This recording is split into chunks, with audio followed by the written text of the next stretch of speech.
Akan aku ceritain malam ini adalah cerita yang datang dari Wawa aku yang minta namanya untuk disamarkan. Kita sebut aja namanya Disa ya. Dan Disa ini berasal dari Tanah Merah, Papua.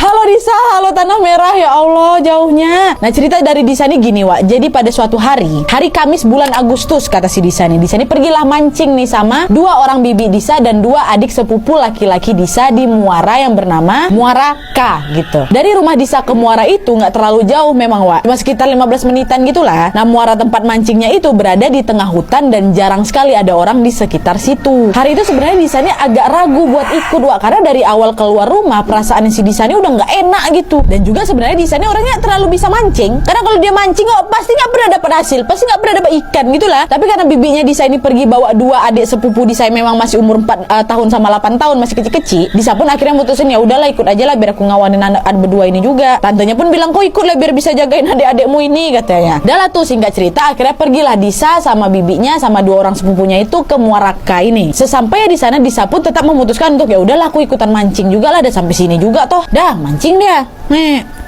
Tapi ditunggu punya tunggu Wak, dengan penuh kesabarannya. Akhirnya Disa tumben tuh dapat ikan pertamanya Wak. Senang lah si Disa, ya akhirnya dapat juga aku ikannya, bisa juga aku mancing. Mancing dia lagi, dapat lagi. Dia lempar kail lagi, dapat lagi. Ya senang lah si Disa waktu itu, orang tumben-tumbennya aku bisa dapat pancingan, biasanya nggak pernah kok. Oh ini hari keberuntungan aku nih kata si Disa. Banyak kali Wak Disa waktu itu dapat ikan, dapat udang. Dan saking senangnya kali Disa waktu itu sampai pindah-pindah tempat mancing si Disa nih. Maksudnya itu bukan pindah dari Muara K itu enggak, tapi dia pindah spot mancing itulah. Dan setiap Disa ini pindah spot tetap dapat dia ikan di sana tuh, karena dia dapat terus pancingannya, pindah spot terus lah si Disa ini. Sampailah dia ini jalan sendiri Wak, menyusuri muara itu untuk bisa mendapat tempat pancing sendiri. Tapi tetap nggak terlalu jauh dari bibi sama adik-adik sepupunya tadi. Nah pas dia lagi jalan ini dapatlah si Disa satu spot baru. Disa duduk mulai mancing. Nah pas lagi mancing ini Wak, tiba-tiba Disa dengar ada macam bunyi kayu lapuk rubuh lah gitu. Karena kan memang area muara itu di tengah hutan kali Wak, jadi masih banyak kali pohon-pohon yang menjulang tinggi. Nah waktu itu karena penasaran Disa ini jalanlah menyusuri hutan buat nyari bunyi yang dia dengar tadi. Entah apa pula dikejar suara itu kan. Nah pas lagi jalan ini Wak, tiba-tiba Disa ini ngelihat ada sekelompok pria, lebih dari satu ya, sekelompok pria muka itu kayak orang kesurupan gitu, terus urat-urat di kepala ini pun keluar tegang. Nah mata mereka merah macam setan, dan mereka semua hanya menggunakan pria aja, cuma pakai celana. Dihitung sama si Disa di situ kan ada 4 orang Wak, dan 4 pria itu nggak berada di satu daratan sama Disa gitu loh, tapi mereka tuh berdiri di daratan sebelah. Jadi jaraknya nggak terlalu jauh memang, tapi nggak terlalu dekat juga. Nah Disa waktu itu refleks langsung sembunyi dia Wak di balik pintu, pintu pula di balik pohon besar, sambil dia ngintip nih apa yang mereka lakukan kan. Nah pas lagi ngintip ini Wak, ternyata Disa juga melihat di tengah 4 orang yang berdiri itu Wak, ada seorang pria dewasa berusia sekitar 40 sampai 50 tahun lah, terbaring Wak, telungkup tanpa menggunakan sama sekali di tengah-tengah mereka berempat. Jadi 4 orang tuh berdiri macam membentuk lingkaran gitu Wak. Nah di tengah-tengah itulah pria tuh terbaring terungkup. Tengkurap. Disa kaget lah nengok, ih apa tuh katanya kan. Tapi Disa waktu itu nggak bisa teriak, dan tiba-tiba badan Disa ini lemas. Tapi karena saking penasaran kali si Disa ini sama orang-orang itu, Disa ngintip lagi buat ngeliat mereka nih ngapain di tengah hutan kayak gitu kan. Dan pas lagi ngintip Wak, Disa melihat 4 orang itu lagi memegang beberapa balok kayu yang lumayan besar. Terus ya badan si pria yang ditebaring tengah-tengah mereka rame-rame. Dan orang yang di tengah-tengah mereka tuh terlihat macam udah gak bernyawa lagi Wak. Dah dihantam. Terus tiba-tiba mereka berempat membangunkan orang di tengah itu lagi supaya bisa hidup balik nih. Bisa hidup balik. Dan di saat itulah Disa sadar bahwa aku harus pergi dari tempat ini. Gak betul nih mereka nih. Tadi bapak itu udah dihantam rame-rame meninggal, tuh ngapa bisa hidup lagi? Gak betul nih. Dah lah Disa berjalanlah pelan-pelan ikan Wak untuk balik ke tempat Disa meletakkan tempat pancing yang pertama kali itu sebelum dia cari sumber suara. Dah sesampainya si Disa di spot terakhir memancingnya, Disa terduduk lah kan Wak. Terduduk lah bingung kalau kalian posisi Disa macam mana nengok macam gitu. Linglung dia kan menatap kosong ke arah air. Dah langsung pergi tempat bibinya, dia macam menenangkan diri lah dulu di situ. Nah terus Wak, di saat si Disa ini lagi terduduk kayak gini, Disa dikejutkan ada suara desis ular. Disa yang mulai ketakutan langsung ngambil tuh kan alat-alat pancingnya dan mulai berjalan untuk kembali ke tempat si bibi sama adik-adiknya. Nah pas lagi berjalan balik ini Wak, tiba-tiba Disa melihat ada ular berbulu mata lentik. Terbayang nggak sama kalian? Ular, ada bulu mata ya, lentik pula. Dan nggak cuma itu aja, ada kumisnya. Kumisnya seperti kucing, warna kuning. Nggak besar, memang sebesar lingkar lengan manusia dewasa aja. Sepanjangnya sekitar 1,5 meter lah. Nah ular itu ada di depan Disa, Wak. Nggak cuma di depannya, di tatapnya si Disa tuh. Tengoknya dengan bulu mata lentik tuh. Dah, Disa panik lah waktu itu kan. Tapi waktu itu Disa tetap nggak bisa teriak gitu, Wak. Yang bisa Disa lakukan hanya dia berbisik dalam hati mengucapkan, permisi, misi, ular, permisi, dalam hati itu. Tapi alhamdulillah berhasil pula, Wak. Tiba-tiba aja ular itu mulai bergerak nih. Bergerak, lewat dia.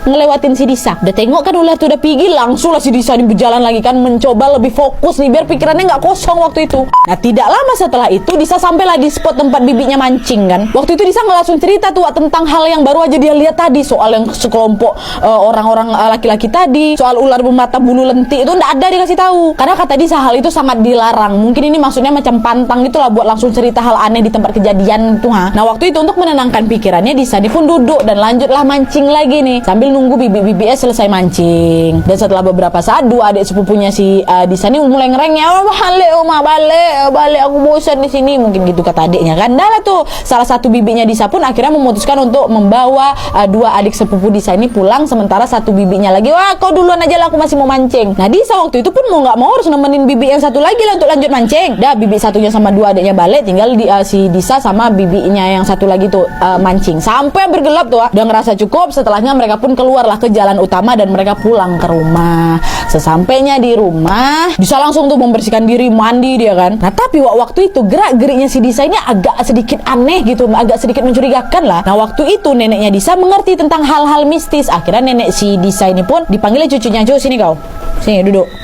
Apa nih? Apa yang udah terjadi? Coba kau ceritakan sama nenek. Ada kejadian apa tadi? Ngapa tatapanmu kosong kayak gitu?" Udah tahu nenek nih, wah akhirnya ceritalah si Disa ke neneknya. Tadi nek di hutan Disa nengok ada 4 orang, terus di tengah-tengahnya ada orang di tumbuknya, habis itu mati, habis itu hidup lagi. Terus tadi di jalan atau mau balik, Disa tengok, oh diceritain itu semua. Pas dengar cerita itu, tiba-tiba muka neneknya si Disa ini berubah jadi tegang, wah. Dan beliau langsung bertanya dengan sedikit panik, apakah mereka lihat kau? Apakah mereka ada megang kau atau ngasih kau sesuatu, Cu? Nggak ada nih, nggak ada. Mereka nggak lihat aku sama sekali. Syukurlah kalau kayak gitu, Disa. Karena kalau mereka sempat tahu kau melihat mereka lagi orang, kau itulah target selanjutnya, Cu. Udah nggak betul nih, bentar kau duduk sini. Akhirnya neneknya pergi ngambil air, Wak, dan mulailah kayak membacakan sesuatu gitulah di air tersebut dan menyiramkan air tersebut ke kepala, tangan sama kakinya si Disa sambil berkata, dah ya Cu ya, cerita ini hanya boleh disampaikan ke nenek aja ya, jangan kau cerita-cerita ke orang lain. Nah Disa waktu itu bingung nanya, emang apa nek? Neneknya si Disa pun menjelaskan, nah jadi gini nih, Wak. Jadi ternyata 4 orang yang Disa lihat di dalam hutan itu disebut dengan kupuk